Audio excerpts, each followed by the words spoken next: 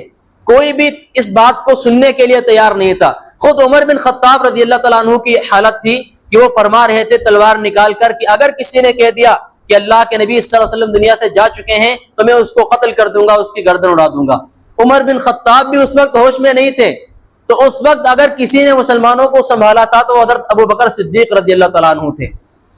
ابو بکر صدیق رضی اللہ تعالیٰ عنہ نے کچھ آیتیں پڑھی تھی، فرمایا تھا وما محمد الا رسول، کہ محمد بھی صرف ایک رسول تھے، تم میں سے جو شخص محمد کی عبادت کرتا تھا اور انہیں اپنا خدا سمجھتا تھا، وہ سمجھ لے کہ اس کا خدا مر چکا، قد مات، وہ جا چکے دنیا سے، اور تم میں سے جو شخص اللہ کی عبادت کرتا تھا، اللہ کو اپنا معبود سمجھتا تھا، تو وہ جان لے کہ ان کا اللہ زندہ ہے اور ہمیشہ زندہ رہے گا۔ تو لوگ کہتے ہیں کہ ہمیں ایسا لگا کہ جیسے یہ آیت ہم نے پہلی دفعہ سنی ہے۔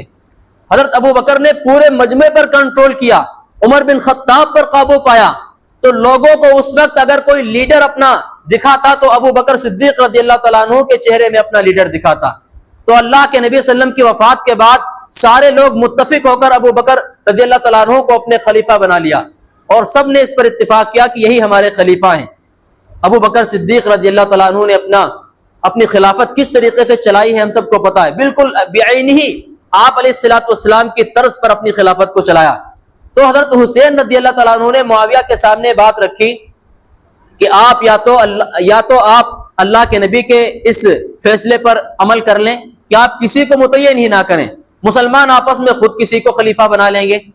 دوسری یہ رکھی کہ جو کام حضرت ابو بکر صدیق رضی اللہ تعالیٰ عنہ نے کیا تھا آپ اس پر عمل کر لیں، کہ ابو بکر صدیق رضی اللہ تعالیٰ عنہ نے اپنے بعد باقاعدہ نام متعین کر دیا تھا عمر بن خطاب رضی اللہ تعالیٰ عنہ کا، لیکن عمر بن خطاب نہ تو ان کے بیٹے تھے، نہ ان کے کوئی رشتہ دار تھے، نہ ان کے کوئی خاندان سے تھے۔ تو آپ بھی ایسا کریں، آپ نام متعین کر دیں، ہمیں اس سے اعتراض نہیں ہے، لیکن اپنے خاندان کا، اپنی اولاد میں کسی کا نام متعین نہ کریں۔ تیسری بات رکھی کہ آپ عمر بن خطاب والا کام کر لیں کہ عمر بن خطاب رضی اللہ تعالیٰ عنہ نے اپنی وفات سے پہلے 6 لوگوں کو متعین کر دیا تھا کہ آپ 6 لوگوں میں سے جس کو چاہو خلیفہ بنا لو۔ 6 بڑے بڑے نام عمر بن خطاب رضی اللہ عنہ منتخب کر دیے تھے کہ 6 لوگوں میں سے جس کو چاہے خلیفہ متعین کر لو، تو آپ بھی یہی کر لیں، صرف ایک اپنے بیٹے کو نہیں، 6 لوگ متعین کر دیں، اس میں سے جو چاہے گا خلیفہ بن جائے گا۔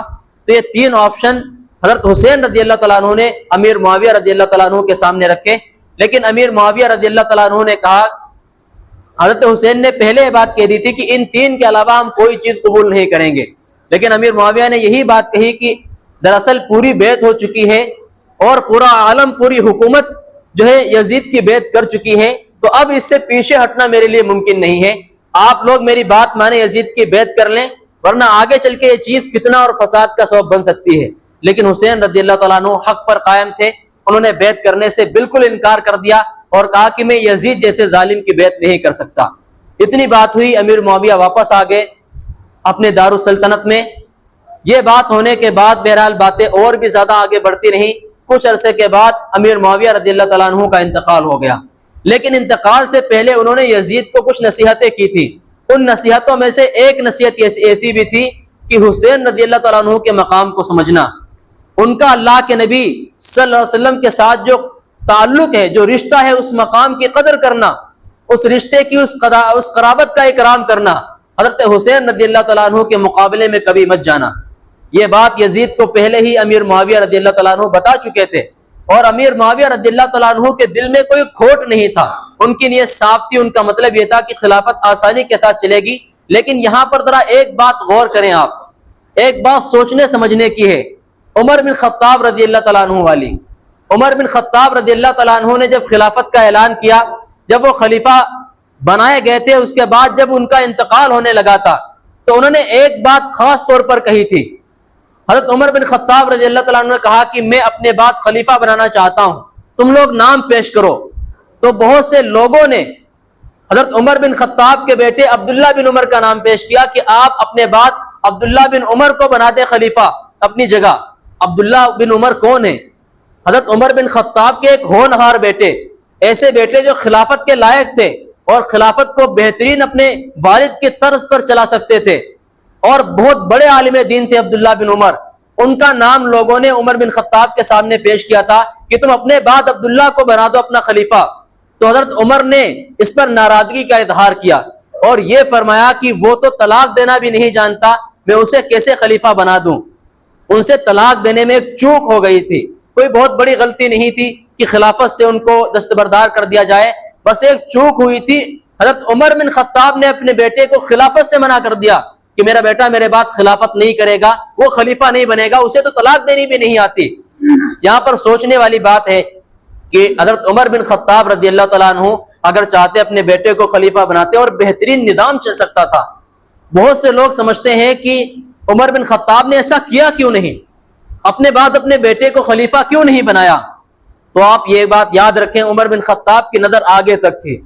وہ دیکھ رہے تھے کہ اگر آج میں نے اپنے خاندان میں، اپنے پریوار میں، اپنے بیٹوں میں خلافت کو منتقل کر دیا اور حکومت کو دے دیا تو آگے چل کے کوئی بھی اپنے نااہل بیٹے کو حکومت دے دے گا اور حوالہ دے دے گا عمر بن خطاب کا کہ انہوں نے ایسا کیا تھا.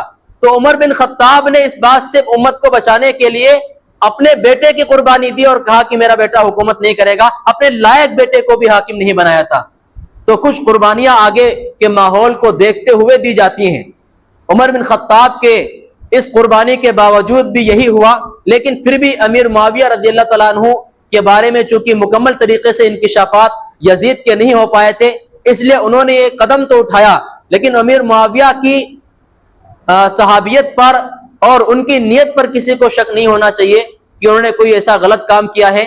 باقی یزید نے جو کیا وہ یزید کے ساتھ ہے. بہت سے لوگ یزید کے ساتھ ان کے والد امیر معاویہ کو برا بھلا کہتے ہیں، بالکل غلط ہے.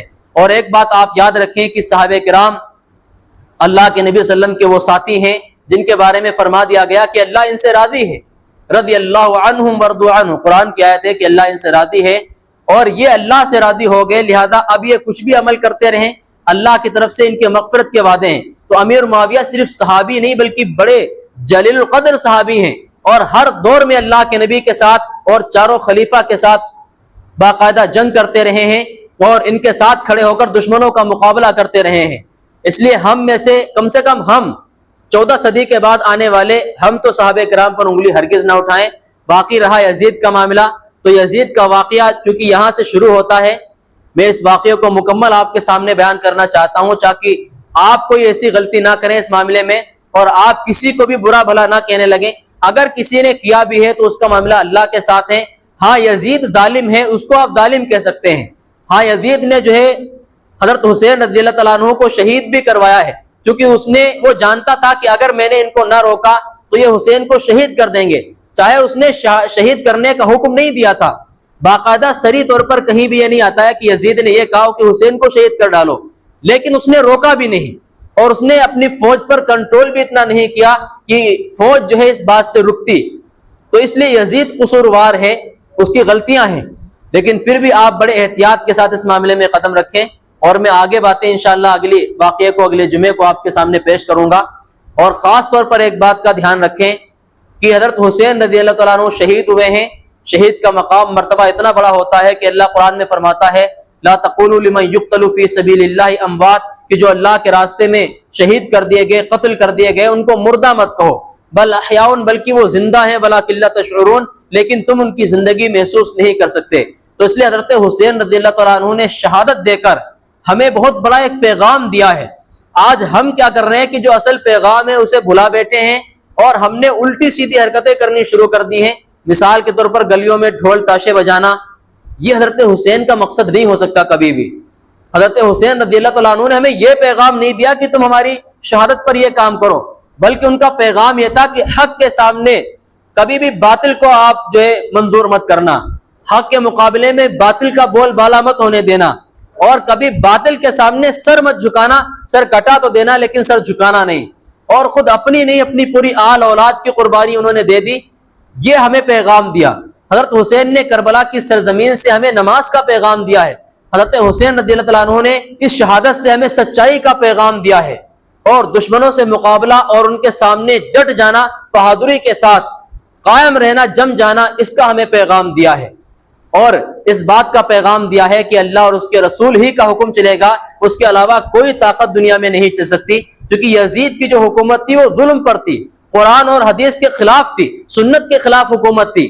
آپ رضی اللہ تعالیٰ عنہ چاہتے تھے کہ آپ اللہ اور اس کے رسول کے احکام کو قائم کریں، قرآن اور حدیث کی حکومت کو قائم کریں، اور جس طرح آپ علیہ الصلوۃ والسلام نے حکومت چلائی تھی، ابو بکر و عمر، عثمان و علی رضی اللہ تعالیٰ عنہ مجمعین نے حکومت چلائی تھی، اسی طرز پر حکومت چلے، اس لیے حسین بن علی اپنے گھر سے نکلے تھے اسی فکر کو لے کر۔ لیکن آج ہم نے تو کچھ اور ہی لے لیا، کوئی ڈھول تاشے بجا رہا ہے تو کوئی قوالیاں گا رہا ہے۔ میرے بھائیوں، یہ ہرگز حضرت حسین کی شان نہیں ہو سکتی، حضرت حسین کی شان کے چیز خلاف ہے، بلکہ ان کی توہین ہے۔ اگر کہا جائے ڈھول تاشے بجانا ان کی توہین ہے۔ کیسے توہین ہے؟ کسی کے گھر میں، ہم میں سے ہر کسی کے گھر میں کسی نہ کسی کی میت ہوئی ہوگی، انتقال ہوا ہوگا۔ اگر کسی کے والد کا ہوا ہوگا، بھائی کا ہوا ہوگا، بہن یا ماں کا یا بیٹے کا انتقال ہوا ہوگا، تو کیا اس نے ڈھول بجائے ہوں گے؟ اس نے گلیوں میں تماشا کیا ہوگا، قوالیاں چلائی ہوں گی؟ ہم میں سے کسی نے بھی نہیں کی ہوں گی۔ وہ حضرات بھی، ہمارے وہ مسلمان بھائی بھی جو ڈھول تاشے گلیوں میں بجا رہے ہوتے ہیں، قوالیاں بجا رہے ہوتے ہیں، انہوں نے بھی کبھی نہیں کیا ہوگا۔ یقین نہ ہو تو ان سے معلوم کر کے دیکھ لیں، کبھی اپنے بیٹے کی وفات پر، اپنے بیٹے کے انتقال پر ڈھول تاشے کسی نے نہیں بجائے ہوں گے۔ پھر حضرت حسین کا تماشا ہم کیوں مناتے ہیں؟ حضرت حسین کی شہادت کا سنیں گے تو آپ اشکبار ہو جائیں گے۔ میں نے خود کئی دفعہ واقعہ بیان کیا ہے، لیکن میری ہمت واقعہ مکمل اور جنگ جو ہوئی تھی اس جنگ کو بیان کرنے کا جو ہے کبھی میرا عزم نہیں ہوتا، کبھی حوصلہ گواہی نہیں دیتا۔ تو میرے بھائیوں، کبھی ایسا کام نہ کریں۔ آپ یوں سمجھ لیں، نہ صرف حضرت حسین کو شہید کر دیا گیا، بلکہ ان کا سر کاٹ کے نیزے پہ چڑھایا گیا، ان کی لاشوں پہ، اہل بیت کی لاشوں پہ گھوڑے دوڑائے گئے۔ یہ اتنی ذلیل اور ایسی حرکتیں تھیں جو اسلام میں بھی منع ہے۔ مسئلہ کرنا اور اس طرح کسی کو بے عزت کرنا اسلام بھی منع کرتا ہے، اور لیکن قاتل بھی کون ہے؟ مسلمان ہے۔ پھر ان لوگوں نے جشن بھی منایا۔ ڈھول تاشے تو ان لوگوں نے بجائے تھے جنہوں نے حضرت حسین کو شہید کیا تھا، اہل بیت کی لاشوں پہ گھوڑے دوڑائے تھے اور ان کا تماشا بنایا تھا سر نیزے پہ چڑھا کے۔ یہ کام ڈھول تاشے والے اور اس طرح گلیوں میں نکلنے والے ان لوگوں نے کیا تھا۔ لیکن آج ہم نے یزیدیوں کا کام لے لیا، ہم یزید کے طرز پر چل رہے ہیں، ڈھول تاشے بجا رہے ہیں، قوالیاں بھی گا رہے ہیں۔ میرے بھائیوں، پڑھیں سیرت۔ اکثر اس طرح کے کام کرنے والوں کو سیرت نہیں پتا، ان کو چاہیے کہ پتہ کریں اور معلوم کریں کہ کیا ہوا تھا اور ہمیں کرنا کیا چاہیے، ہمیں پیغام کیا دے کر گئے۔ ہمیں نماز کا پیغام دے کر گئے، ہمیں سچائی کا پیغام دے کر گئے، ہمیں بہادری کا پیغام دے کر گئے، ہمیں ظالم کے سامنے نہ جھکنے کا پیغام دے کر گئے، ہمیں حق کی دیوار بن کے، آہنی دیوار بن کے کھڑے ہونے کا پیغام دے کر گئے کہ تم لوہا بن کے کھڑے ہو جاؤ، کبھی جو ہے باطل کے سامنے نہ جھکو۔ یہ پیغام ہے، ان کو اپنائیں، اپنی زندگی کا حصہ بنائیں۔